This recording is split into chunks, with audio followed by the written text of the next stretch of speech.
CD Projekt Red's Cyberpunk 2077 may not have started life on the best foot forward, but it was able to right its wrongs with its post-launch patches and the excellent DLC that was Phantom Liberty. The litany of performance issues on the 8th gen consoles made it obvious that the game would just not be playable on the original Switch. But now that we have the Switch 2 releasing in a few days, the developer has confirmed that it'll be introducing this dystopian adventure to Nintendo's latest platform. If you're interested in picking it up, these are 15 things that you should know about it. What's included? Starting things off with the most obvious question. We have confirmation that Cyberpunk 2077 Ultimate Edition will not only include the base game, but also the entirety of post-launch patches and Phantom Liberty in the box.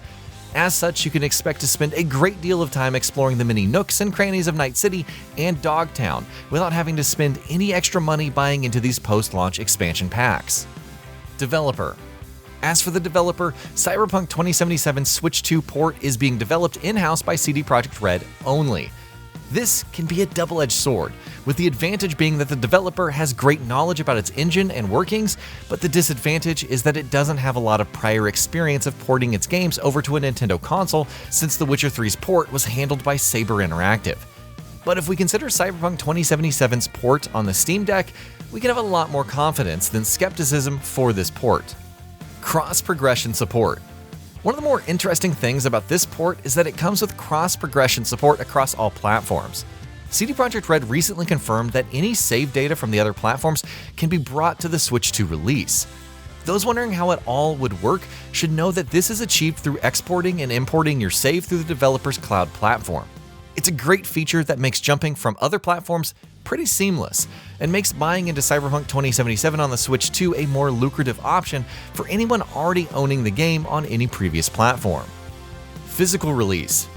On the topic of nice-to-haves, CD Projekt Red have also confirmed that Cyberpunk 2077 will come on a 64GB card, and it'll have the whole game on the cart itself. Given the storage requirements on other platforms, it is curious to see the game fitting on such a small cartridge. But that's only because language packs will have to be downloaded separately and textures are going to be compressed as per the output resolution of the console. In most regions, the English pack will be the default, while in Japan the Japanese one will also be included on the cart. It's great to see such a seamless plug-and-play experience at a time when most developers are content in just including the download license on the cart. DLSS support. The Switch 2's newer GPU architecture is compatible with DLSS, and it has already proven to be a game changer when it comes to porting graphically demanding games like Cyberpunk 2077 over to a handheld device such as this one.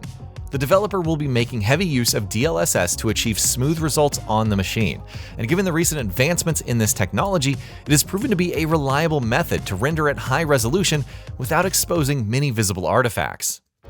Dock mode parameters. Let's also talk about what CD Projekt Red is promising when it comes to performance on docked mode.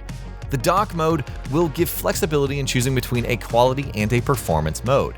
For the former, you reportedly get a 30 FPS experience with an output resolution of 1080p, while for the latter, the frame rate is bumped to 40 FPS with the same output resolution, likely more aggressive upscaling to compensate for that frame rate.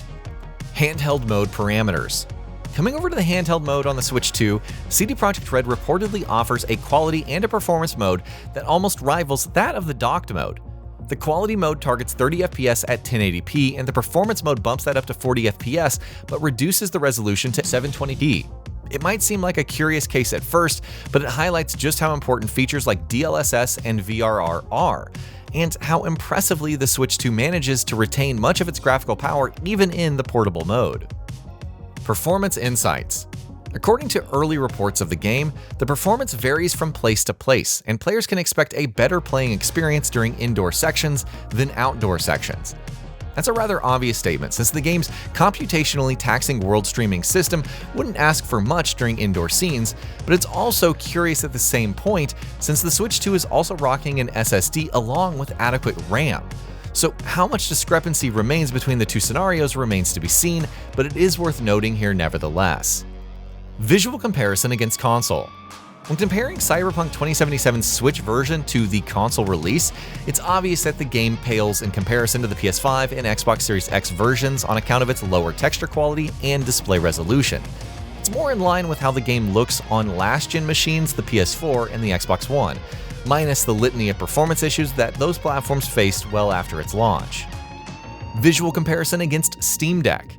Another point of comparison for Cyberpunk 2077's Switch edition has to be the Steam Deck, mostly because both machines are portable and have comparable power budgets. According to reports, the Switch 2 version of the game looks and performs better than what we have on the Steam Deck. In terms of performance, the game was able to hold its own in 40 FPS performance mode, albeit with some aggressive resolution scaling, but thanks to DLSS, most of these grievances don't mean much now given the upscaling works without any issues. JoyCon Features.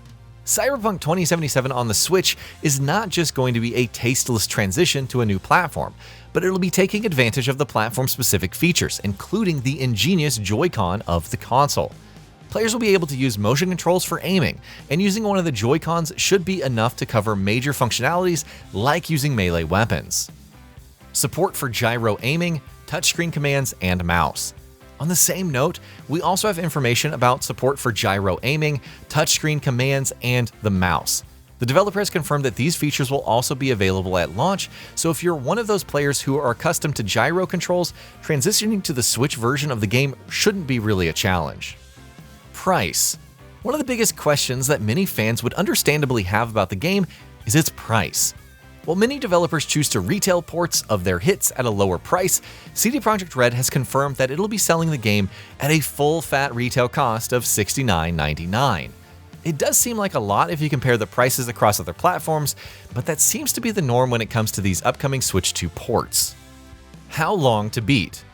When talking about price, it's also important to discuss the value proposition that price brings with it. And thankfully, in the case of Cyberpunk 2077, you are definitely getting a lot of bang for your buck. Just rolling the main credits will require 30 hours, but if you complete the entirety of Phantom Liberty, this will stretch your playtime into the ballpark of 80 to 100 hours. And if you really want to dig deep into its choice and consequence systems, along with tracking down collectibles, you could end up spending well over 200 hours exploring the criminal underbelly of Night City. Release date. When talking about the release date, Cyberpunk 2077 Ultimate Edition is scheduled to come out on June 5th, 2025. This is supposed to be a launch title for the Switch 2, and it's just one of the many last-gen ports that are being brought over to Nintendo's newest platform. Many fans are also hoping to receive a Switch 2 upgrade for The Witcher 3 Wild Hunt, and it's possible that we may get that in the near future. The strong backing Switch 2 is getting from third-party developers is great to see, but not surprising.